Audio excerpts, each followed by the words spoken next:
really great news to share on the dairy markets, but unfortunately, we've taken a bit of a bearish turn here over the course of the last several months. As we look at class 3 and class 4 futures prices, they are down quite a bit from what we were looking at in late 2024 and on into the first part of 2025. As we look at class 3 futures, kind of trending in that $16 to $17 range for much of 2026. And the class 4 space is much, much different. Looking at the lowest prices, really going back to 2020, 2021 timeframe. So we've certainly seen a bit of a dramatic shift here in the dairy markets. And before we really dig into what commodity prices are doing, I wanted to first talk about what are the top things that we need to know and be thinking about in the dairy markets. If you don't remember anything else that I talk about as it relates to dairy markets today, these top 5 things are the things you need to remember. Number 1, we're making a lot of milk, not just here in the US, but across to the rest of the world as well. September US output up 4%, Europe, New Zealand climbing as well. The second thing is prospective farm margins. Things are looking a little bit tighter out there. We expect that there will be some belt tightening around dairies across the country here in the US, likely in the EU as well. And there's definitely lingering questions out there of, hey, at what point do we see a supply response on the back of tighter farm margins? The third thing is weak domestic demand. I think that we've been talking about lethargic domestic consumption for the better part of a year or more, and nothing has really changed. Restaurants are struggling. Retail sales are up marginally, but not really seeing anyone shouting from the rooftops that domestic demand is really picking up in a major way. The fourth thing is that U.S. cheese prices are less competitive.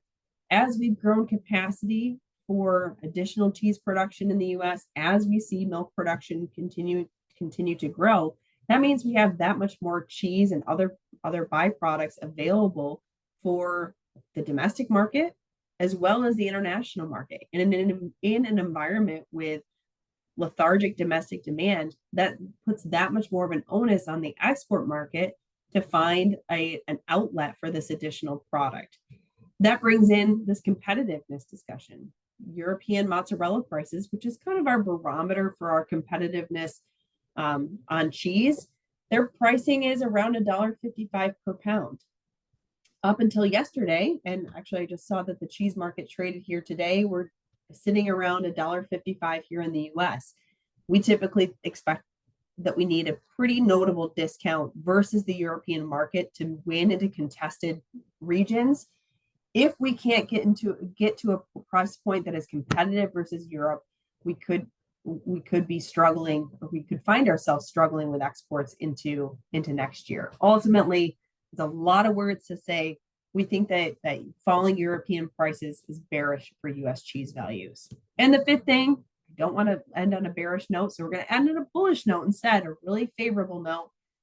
Protein is hot. You walk into the grocery store, you walk into a Starbucks, and everybody's talking about protein. Consumers are looking for high protein goods. GLP-1 medications are part of that push.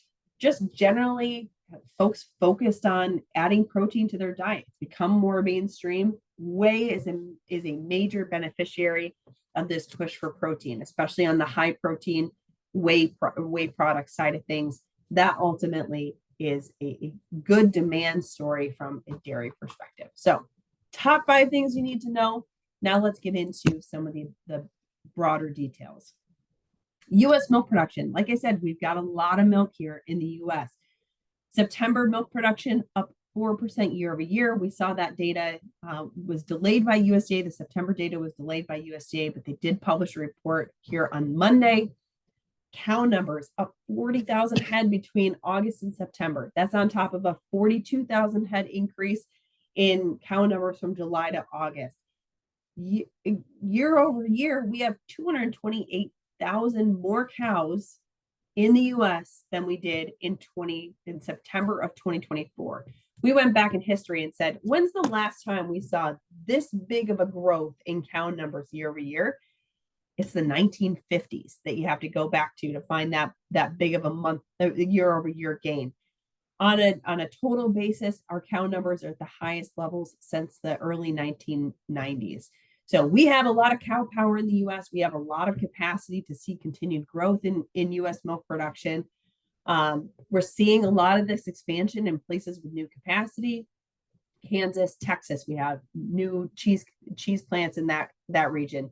New York, my home state, Bryce's home state, we're seeing 6% growth in milk production year over year, 25,000 cows added in a short amount of time. So where you see capacity expansion, we're generally seeing expansion in milk production. I think that the question now is, at what point do we start to see the numbers tip and cow numbers start to ease up on a year over year basis? Do we start to see a little bit more culling on the back of strong milk production and a little bit tighter margins?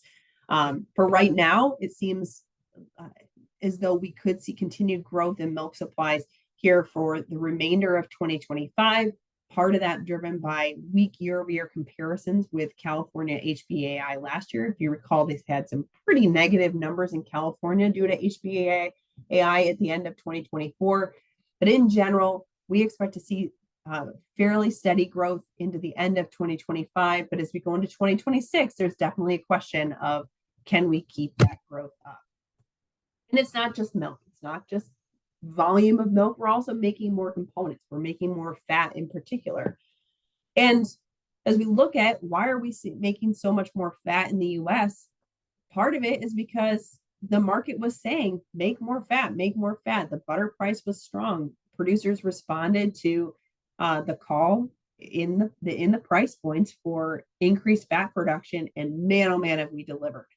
August fat tests in the US on average came in at 4.16%. That was up from 4.10% a year before. Combine that with a 3.5% increase in milk production, and all of a sudden your fat supply, the fat that's available to the marketplace to go into things like cream cheese, butter, ice cream, is up by almost 5% year over year.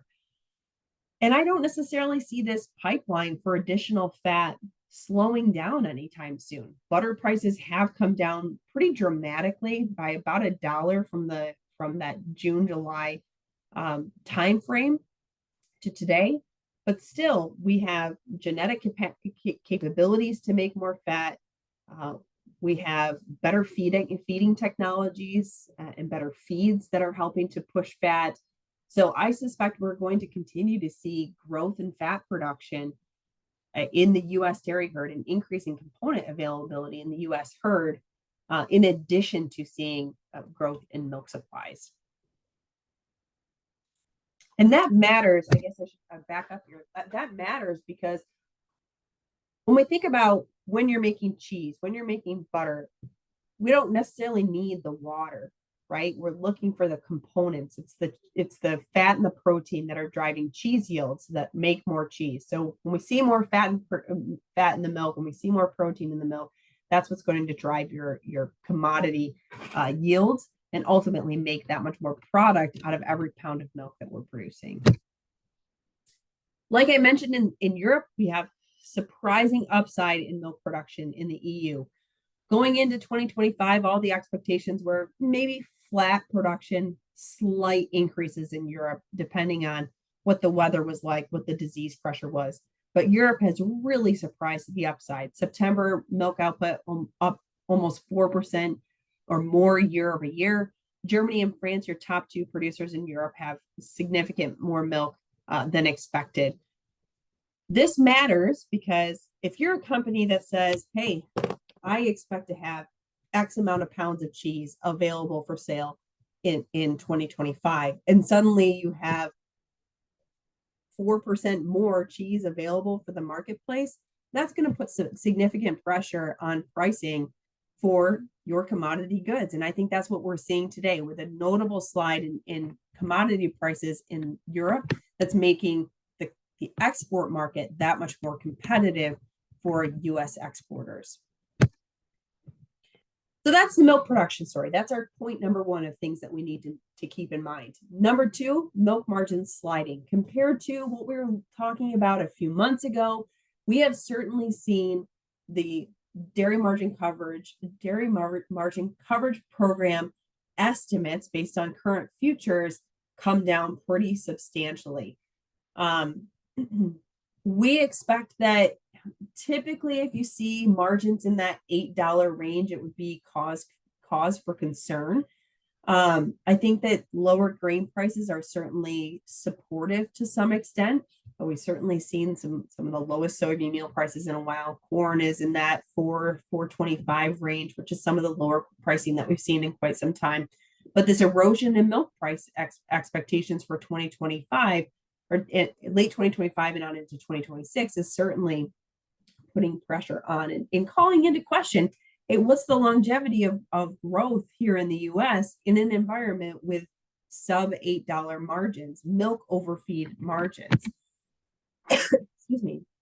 But I think there's an important consideration of all this additional beef revenue that's on the table this year compared to years prior. So if we're going to go back to 2021, milk prices were lower, particularly on the class 4 side of things.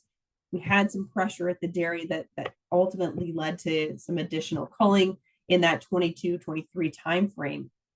But at that point in time, we didn't have $3, $4, $5 of additional revenue on a per hundredweight of milk basis in cull cows and sold calves. Dairymen today are benefiting from $1,000 to $1,500 day-old calves, beef on dairy cross calves. That's helping to pad the income stream and make up to some extent for the losses in milk check revenue. It's a similar, but maybe a little bit less of an impact on the cull cow side of things, but still additional revenue that wasn't there a couple years ago. So when we look at the overall profitability at the U.S. dairy level, excuse me, certainly when we look at milk margin, it's down substantially back to kind of that 2023 timeframe. But when you add in the beef income, 2026 estimates aren't terrible. So long as we continue to see solid beef revenue coming in, especially on those day-old calves, I think it may dull some of that impact of lower milk prices. And as we think about what does the future of milk supply look like, it may kick the can down the road some on right sizing or contraction of the milk herd.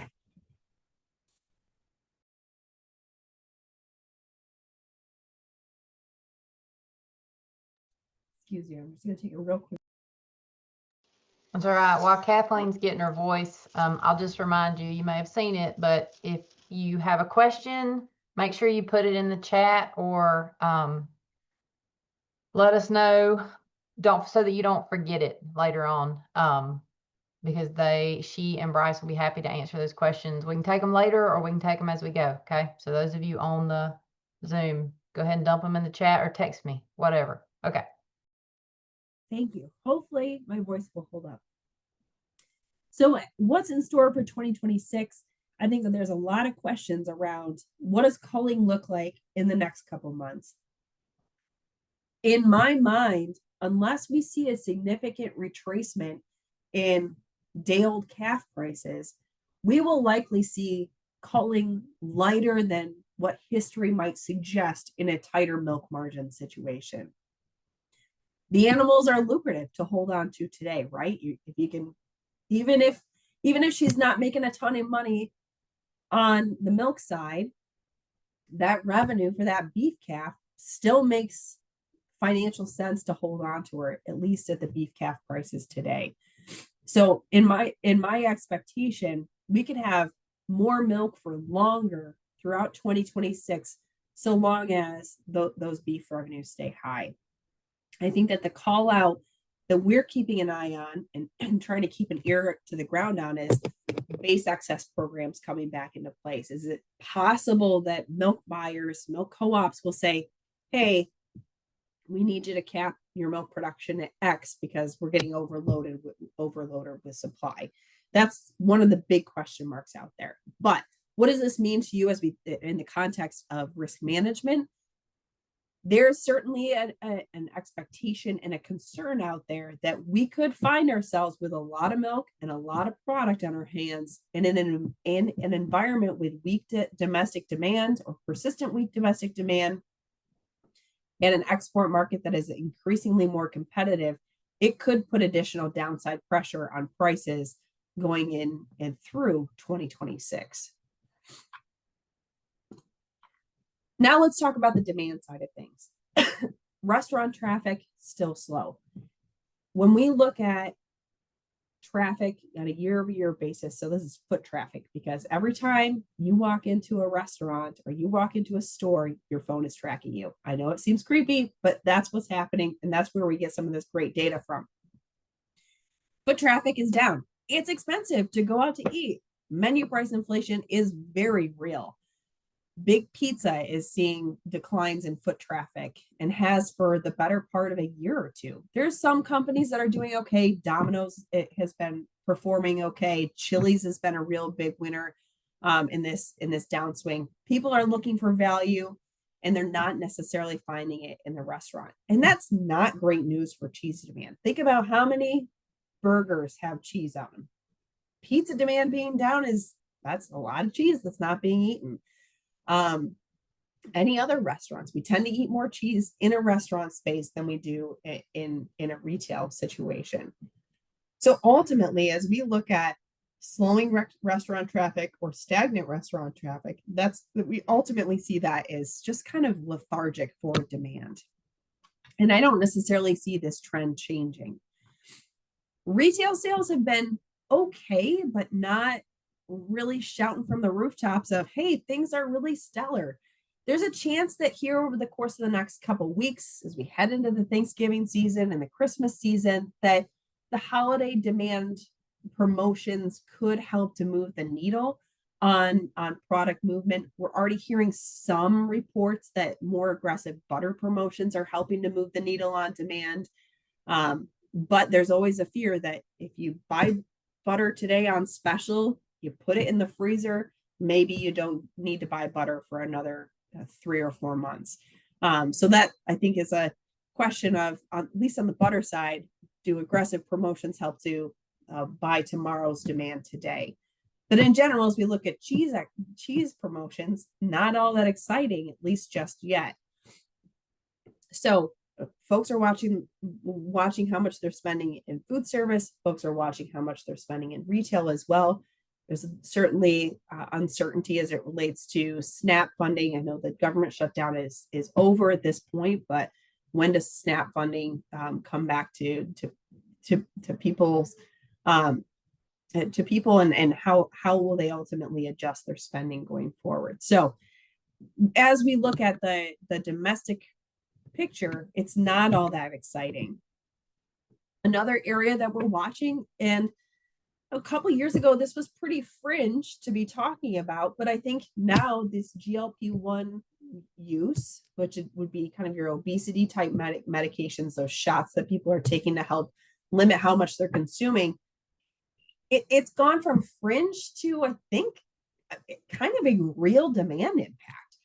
As we look at some recent data from Gallup, in 2024 Q1, about 6% of US adults were using the product. By 2025 Q2 and Q3, 12% of US adults. From the research we see,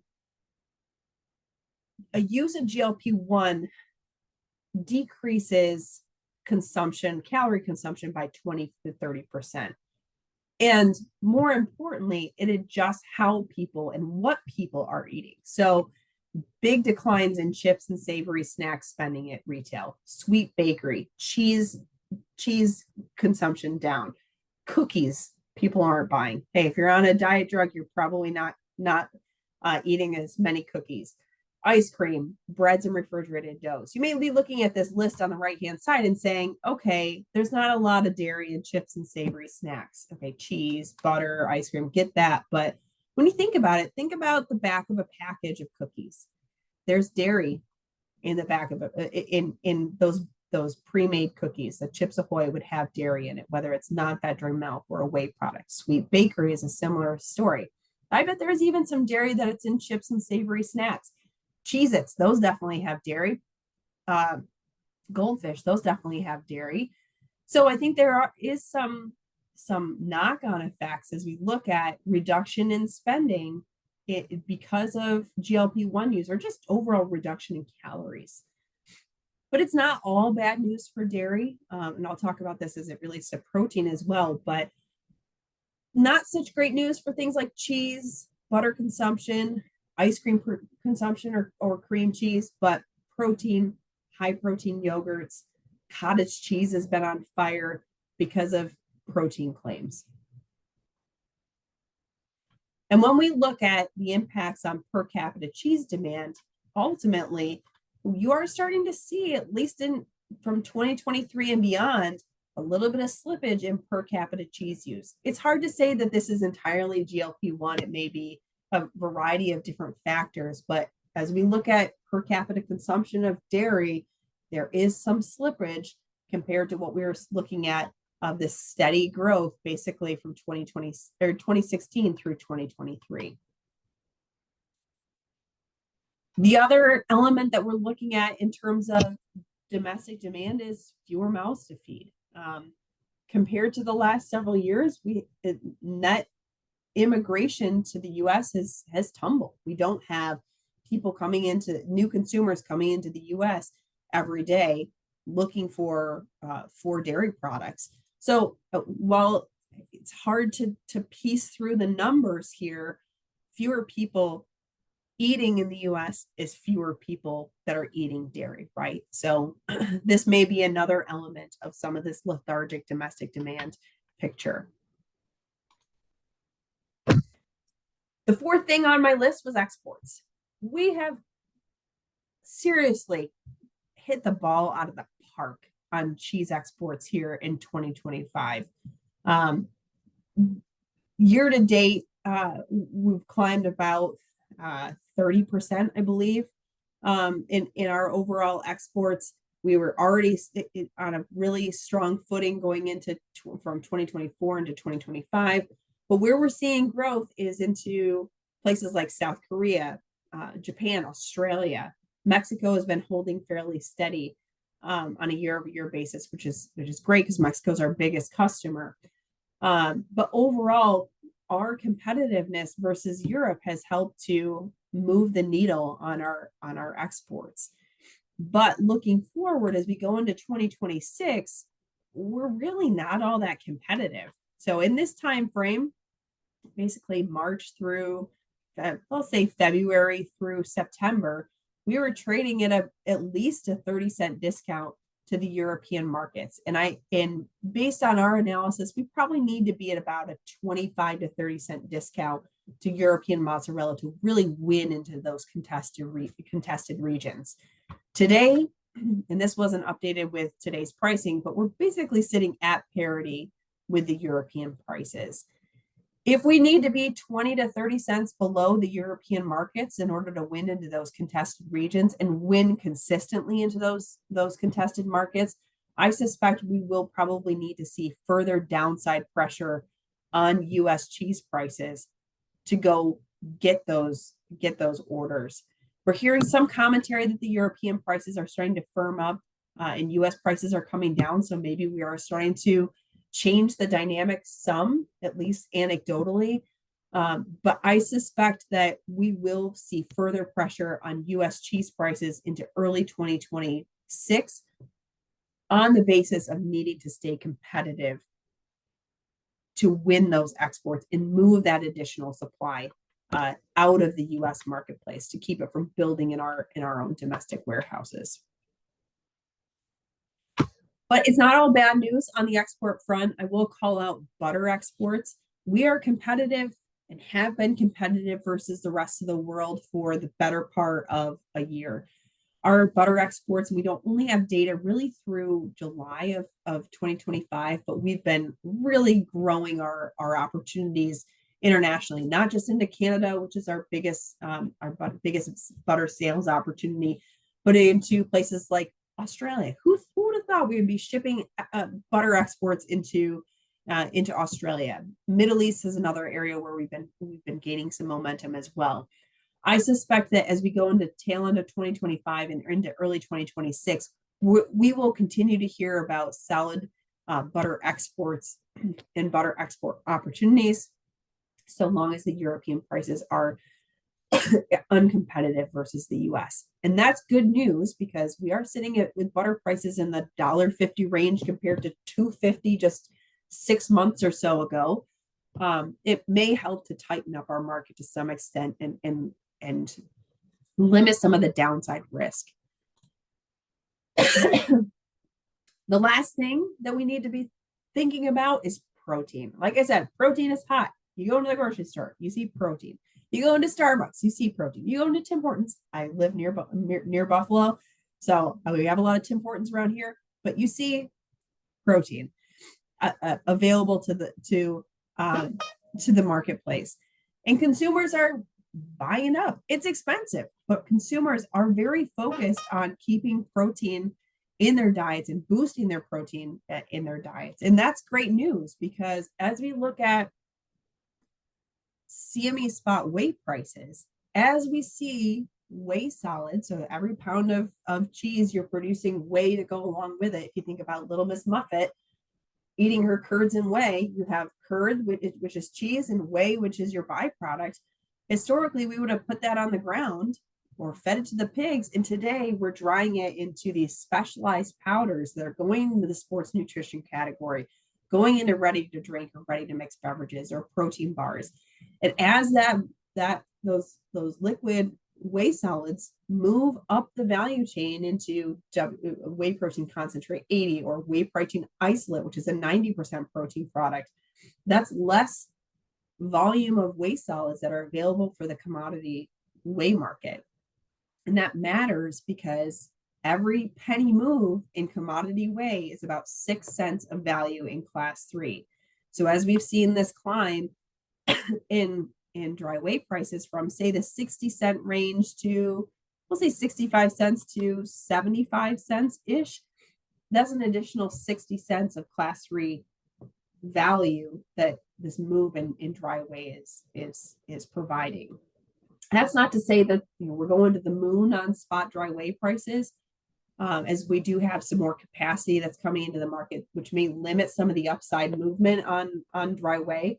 But ultimately, I think the demand for additional protein is helping to lift the tide on whey pricing, and ultimately will help to support the class 3 values to some extent, even though we have seen a pullback on the cheese side.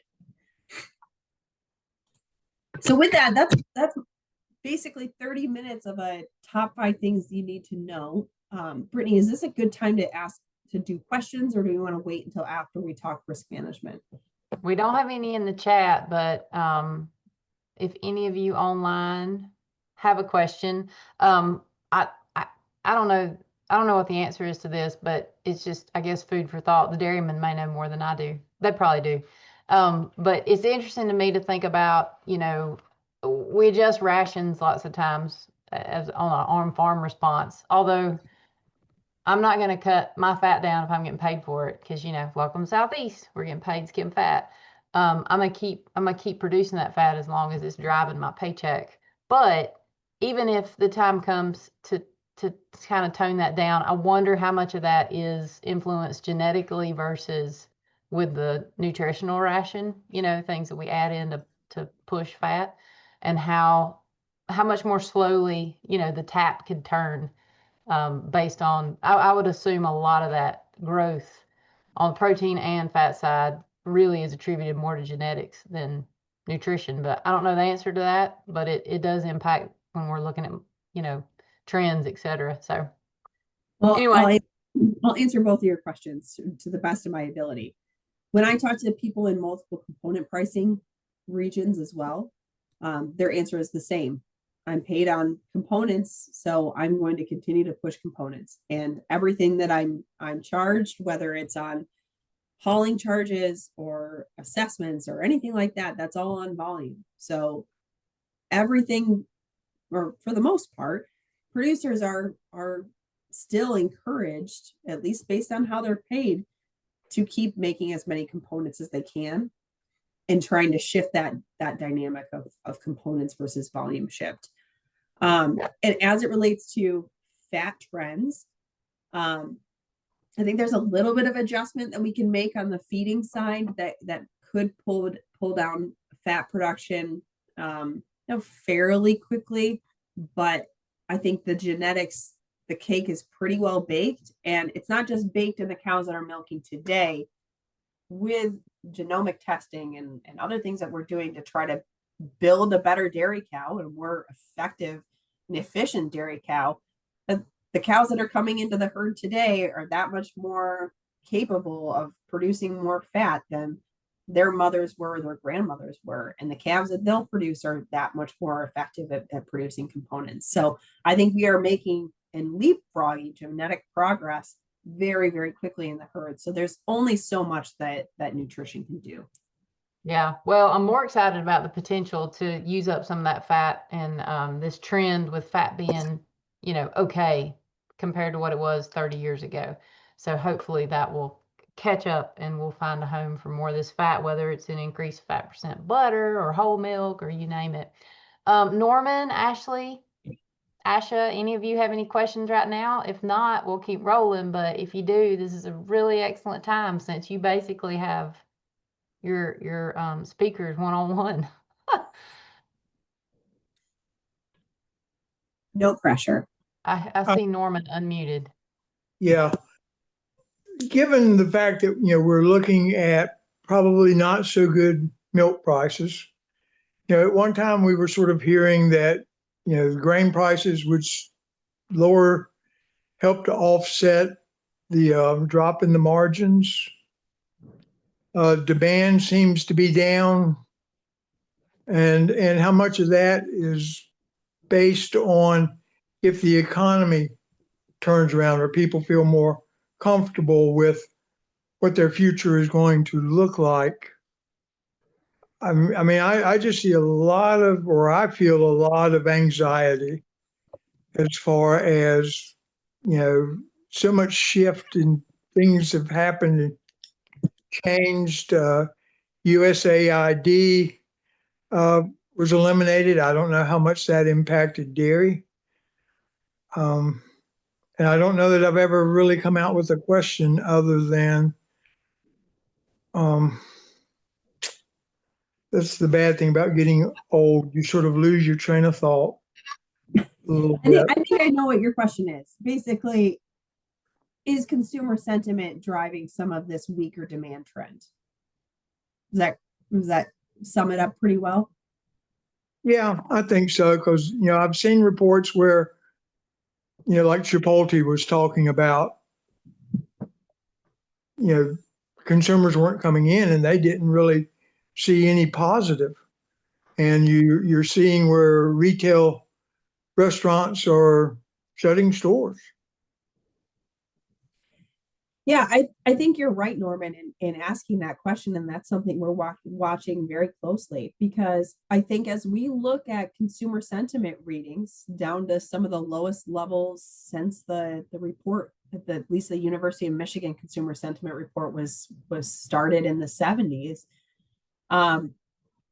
consumers continue to cite persistent inflation and uncertainty around the labor markets as some of those key worries. And if you're concerned about losing your job and you're concerned about how much more it's going to cost to buy groceries or go out to a restaurant, I think that there is this worry around and a tightening of how much people are willing to spend.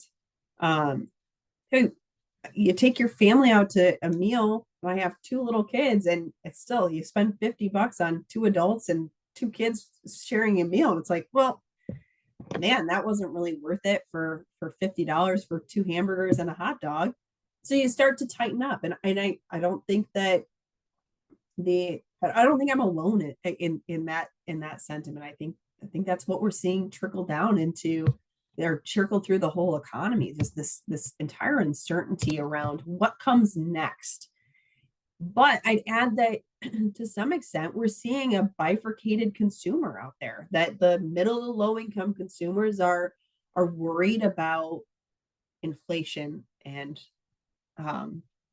what the job market looks like. But the high income consumers are looking at a stock market that's still rocking and rolling. They're still spending. High income consumers are the ones that are spending on GLP-1s, that are spending on these sports nutrition type products. So there really is this difference in the marketplace where you have high income consumers that are spending big dollars on some of these products, but others that are struggling to scrape by or are really pulling back on spending because of that uncertainty. Let me think here a minute. The other question I have was, we talk about, and I know in December y'all are going to be speaking about the dairy on beef, and with us looking at consumer sentiment maybe not being up there, do we start to see beef prices drop off? You've got the federal government that's talking about trying to bring beef prices down. Do you anticipate that coming into play and affecting margins on the cull cow crossbred calves side? Hey Absolutely. Norman, this is Bryce. Yeah, absolutely. Sorry, Kathleen. But yeah, absolutely right. I mean, that's the thing, right? It's, we know we can't fix the cattle supply, overnight, but consumer sentiment is going to deteriorate some if they don't have money to pay up for an expensive, product like beef. I mean, we haven't seen demand slow down yet, from the consumer side, thankfully, but I think you can start to see that that happen here in the next 12 months pretty easily, considering everything else. And at the end of the day, it's a lot like more components in milk. I mean, we're slaughtering heavier females and steers. That we're up about 85 pounds per head from a year ago. So you have that many more pounds of beef produced per animal, and then you start bringing in product from Brazil, who is in the opposite space in their cattle cycle right now, and you can suppress prices very significantly. And consumers don't have a lot of money. They're not buying steaks, they're buying burger. That's why burger's almost $7 a pound. So they're already trading down without giving up the taste for beef. But at what point do they have to say, okay, I'm going to go buy pork and chicken? We haven't seen it yet, but we think it could certainly happen.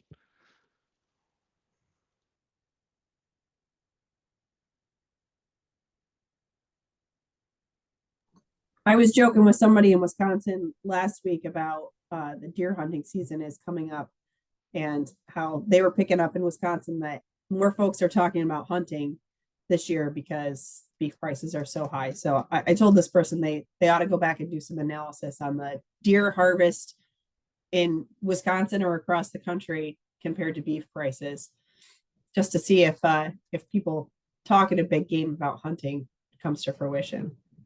Because I think to Bryce's point, they like red meat, but they are certainly trading down.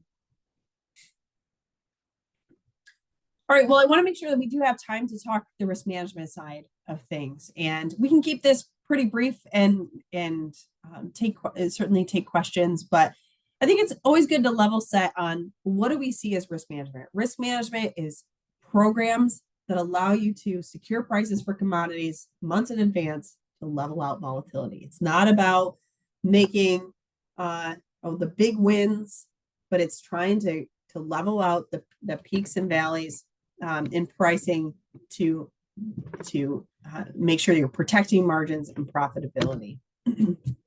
First off, we go with DMC. DMC is not new, and to me, it's a no-brainer. I'm sure you've heard this before and again.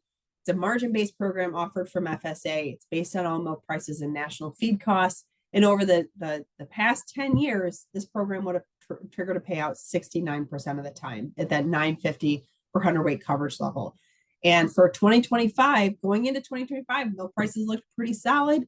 There are a lot of people questioning, hey, do I buy up coverage for 2025 or do I let it go? And just speaking to the uncertainty and the volatility in this marketplace, at least based on current futures today, we do expect DMC could pay out in the fourth quarter at that 950 coverage level, just based on the erosion in milk prices and a little bit higher feed costs expected here as we go into the fourth quarter. I don't know when the next round of DMC or the 2026 DMC signups will start. Typically, they come out around December. That could be delayed with the shutdown. But overall, we still think that it is a no-brainer for folks to be looking at this program. The second thing is flat pricing milk with CME futures. And I can let Bryce talk a little bit more about this, but this is the type of opportunities that have been around for well before DRP, well before DMC ever came into the risk management lexicon, using the futures markets to sell milk class 3 or class 4 at a specified price to try to limit that volatility with a specific sold milk price. And Bryce, I'll let you talk a little bit more about details on how folks can approach CME futures.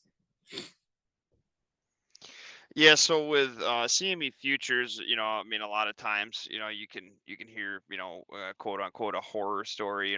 Someone got a big margin call and then they lost a bunch of money and this and that. But the main thing, you have to think about when you are setting that that price is knowing your cost, right, and working with your financial planners and benchmarkers and your financial lenders to figure out what that really is, because you don't want to be selling a price that's below or even break even with your cost reduction, right?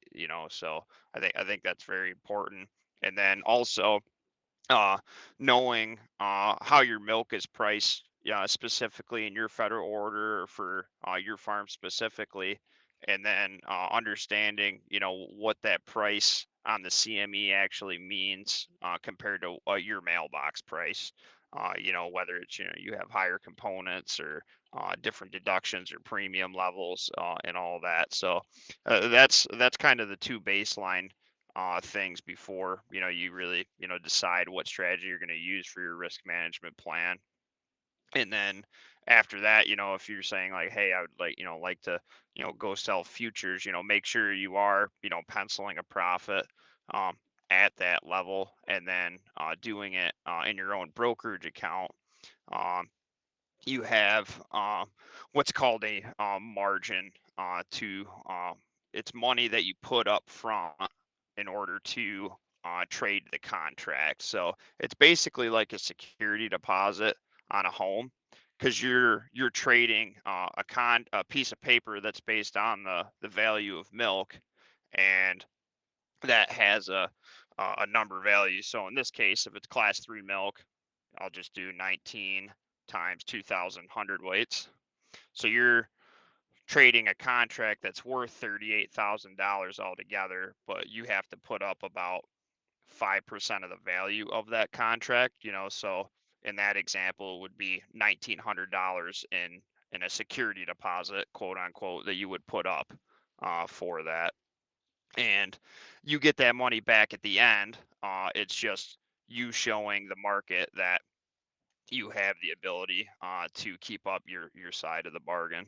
And then as far as like every dollar movement in milk, you would want to think of $1 per hundredweight in one contract is equal to $2,000, right?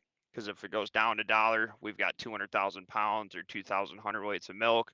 So if I sold milk at $19 on one contract and it goes down to 18, I get $2,000 represented of value in my brokerage account. And that account is mark to market, every day compared to where the market settles. And then, it's kind of like stocks at that point. You can offset or sell again, as many times as you want. If you said, hey, the market's down to 16 now. I've got $6,000 of value here now. Now that it's dropped $3, I can, offset that and take my money home. Or on the flip side, if you sold milk at 19 and the market goes to 21, well, I'm quote unquote missing out or losing on $4,000 per contract there. But that's why it's so crucial to make sure that am I okay penciling a profit at this level where I've sold milk at. And there's other ways to not cap yourself as well, and Kathleen will get into that in a couple of slides, but that's just kind of some of the nuances in my mind. Are there any questions with anything or? We had a question about DMC, and I think that 5 million went up to 6, but you do have to go back and update a production history. But I'll let you two answer this. Yeah, Will I don't DMC update pounds of milk. I believe so, but I don't know the specifics. So, Brittany, you may be right in the ability to move up, but I'd have to go back and double check that. I'm pretty sure, Norman, actually, Karen might have heard the same thing at National Milk this week, but I'm pretty sure there is a need for producers to go into FSA offices now that they're, knock on wood, open again. And I think there's an ability to update production history on 22 to 24. The years might not be exact right, but I think they bumped that up from 5 million to 6 million on coverage too. But I can get you some, I'll dig into that a little bit. Don't have any sort of CME questions, Bryce. We'll let you keep going. All right. But I guess I'll also add here that folks are able to access fixed forward pricing, not just with CME futures accounts, but also with forward contracting programs. And there are forward contracting programs available with co-ops across the country. I'm not entirely sure specifically all the co-ops in the Appalachia Southeast region, but it's just a different way, a different tool, or different ways to access the similar tools. But let's think about, okay, you want to protect your prices, but you don't necessarily want to give up the upside, which is one of the downsides of a fixed forward pricing. You're locked in at a specific level. If it's 19, you get 19, even if the price settles out at 17 or 21. With a program like the Dairy Revenue Protection Insurance Program, which has been around for a couple of years, and I'm probably not telling you anything that you don't already know, but this allows you to set a floor under your milk price at 95% of the futures market at the time of purchase. So I grabbed an example of class 3 April to June coverage 2026. So right now, class 3 futures, I guess this was as of yesterday, we're trading at 16.84. You can set a price floor as of yesterday at $16, which is that 16.84 times 95% floor level for the cost of 35 cents a hundredweight. So with that, a producer can say, okay, I'm going to keep my second quarter, and it's a quarterly product, my second quarter, the lowest my class 3 price on the set volume of milk that I purchased DRP for will not go below $16 a hundredweight, less that 35-cent premium. So if the market settles at 18, you'd receive 18. If the market settles at 15, you'd receive that 16. You'd have to pay that 35 cents, but you'd still have you'd be protected from further downside risk. And this is a great product. We've seen a lot of dairies across the country utilizing these types of programs because it does keep the upside open while also protecting against the downside. And for the most part, it's a pretty easy product. You can go up to 5 quarters out. So today you can protect Q1 of 2026 through Q1 of 2027. You can cover 100% of your milk produced, which is different than DMC, which is only up to 6 million pounds. You just have to show that you made 85% of the milk that you purchase insurance for. You have the ability to customize. So compared to a DMC type program, which is based on national averages, you can customize your your milk check, essentially. A little more class 3 or class 4 weighting, depending on where you are. You can customize component levels. If you're a Jersey herd and you have higher butterfat production than standard tests, you can create those customizations, get you a little bit closer to protecting your actual milk check. You can customize your coverage level. This is essentially your deductible. You can guarantee up to 95% of the current price, or if you want to reduce your premium exposure, but at least create a little bit of a floor level, you can protect only 80% of that futures price. So there is a lot of flexibility there. And there's also a protection factor. This is a kind of a lingering piece of the crop insurance puzzle, but you can use a protection factor of 1 to 1.5. It's essentially a way to increase your coverage. So when we think about customization, milk utilization really matters. The milk utilization in FMMO 5 looks a whole lot different than the utilization in the upper Midwest. There's a lot of class 3 exposure there. In this region, we have a lot more class 1 exposure. And with the changes in the federal order pricing, away from the average of class 3 and class 4 pricing as the plus 74 cents to get to your class 1 mover price, it's the higher of once again. So there's a lot more flexibility for producers to make sure that they're covering a milk price that is much more reflective of those class 1 dollars. That's something that we help producers with quite a bit. So today, looking at class 3 prices, say for the first quarter, your class 3 prices are likely going to be the mover so long as class 3 stays strong and class 4 remains weak. So building some protection based on what the expectations are, and having that market insight to understand what makes the most sense for your region. So when we look at protection from downside risk, and I know we're coming up on time here, but markets have come down, right? We talked about that early on. We're looking at floor levels that are available today for class 3 Q1, that these are net of premium, that are just sub $16 for Q1 and Q2. On the class 4 side of things, you're looking at net of premium floor levels that are in the $14 range. Those are significantly lower than the 5-year average, but in the long range of history, it's not like we haven't seen these types of prices before. Even going back on Q1 and Q2, look at these class 3 levels. We saw sub $16 prices in basically 2016, 2018, 2019. Similar story for Q2. And on the class 4 side of things, we're basically back to the levels that we saw for that 15 through 2021 timeframe. So not out of the realm of possibility to see these types of lower price points.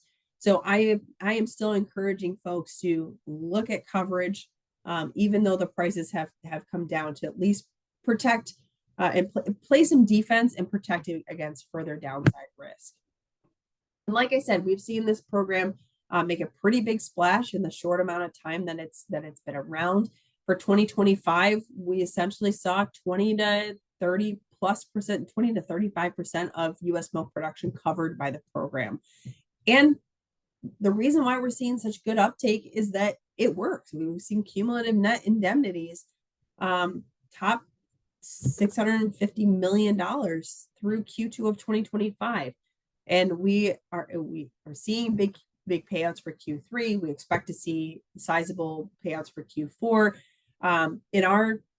As we talk to dairies across the country, there's kind of a buy insurance and be bullish.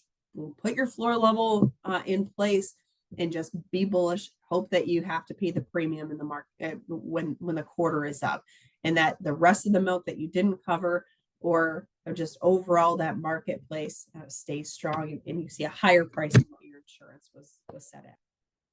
A few more quick details on DRP, but this is a kind of a tricky product in that the product to buy, and that the timing is a little funky when you're on East Coast time. It's available from 4 p.m. Eastern time the So this afternoon, it'll be available at 4 p.m. until 10 a.m. Eastern time the next day. Essentially, once the markets close, we get prices, and as markets open the next day, that's when insurance closes. It's not available on days of major USDA reports. It's only sold by crop insurance. Like I mentioned earlier, we work with folks to ensure that they're mimicking their milk check as closely as possible. So we always encourage folks to consider dairy expertise when they're looking for an insurance agent for DRP. It's a cash friendly program. Premium's not due until the end of the quarter, and you can use it with the dairy margin coverage program. Real quickly too, LGM for dairy is another insurance type product that's based on class 3 milk only, as well as corn and soybean meal. It's more of a margin type product.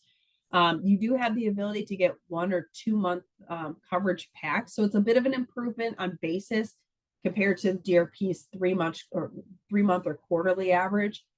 You have the ability to customize feed. We tend to encourage folks to minimize that feed portion to try to focus entirely on the milk side of things. But if we are concerned about feed, we do tend to shift that depending on what the feed markets are looking at.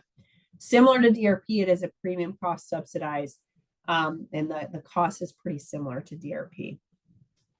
And I'll just, kind of throw out there, I mean, if you're a producer right now, that maybe didn't hedge class 4 and you're kind of sitting here wondering what to do, I mean, luckily you guys are in, the federal order you are, and you have a lot of class 1 exposure. So you could still hedge the higher price, and class 3, is higher, by $1 or $2, depending on the quarter you're looking at. And I think LGM is a good tool to be looking at to, cover that risk. So just one last thing on risk management. The best risk managers know that there's no magic wand. There's no foolproof 5-step programs that are definitely going to ensure profitability. It takes time, it takes dedication, and it takes just realizing that you're not going to beat the market, and profitability is ultimately what matters most to the business. Bryce and I were talking yesterday. Nobody goes broke making money. So as we look at the best risk managers, especially on the dairy side, it's those that take ownership of their decisions, no matter the outcome. They're consistently looking at the tools that they're using, and they're staying consistent. That's the biggest thing that we see of people jumping in and out of the risk management pool, and right when they should have been jumping in and staying consistent, they jump out and find themselves in a tough situation. So with that, Brittany, I'll pass it over to you. If there's any other questions you want to talk about.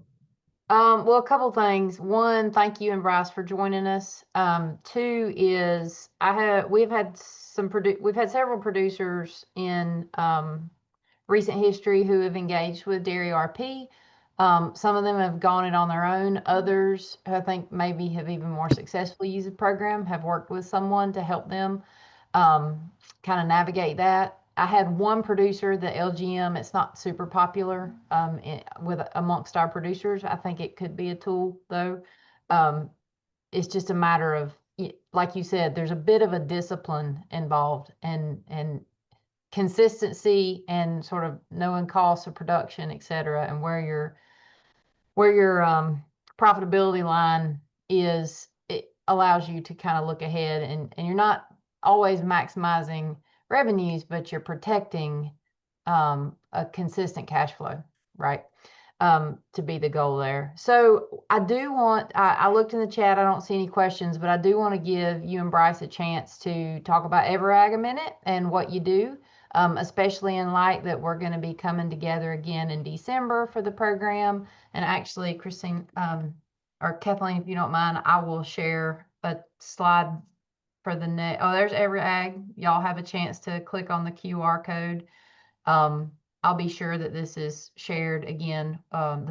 Actually, if you are able to share your slides or send them my way, Kathleen, Yep, I'll no post those problem. with the recording.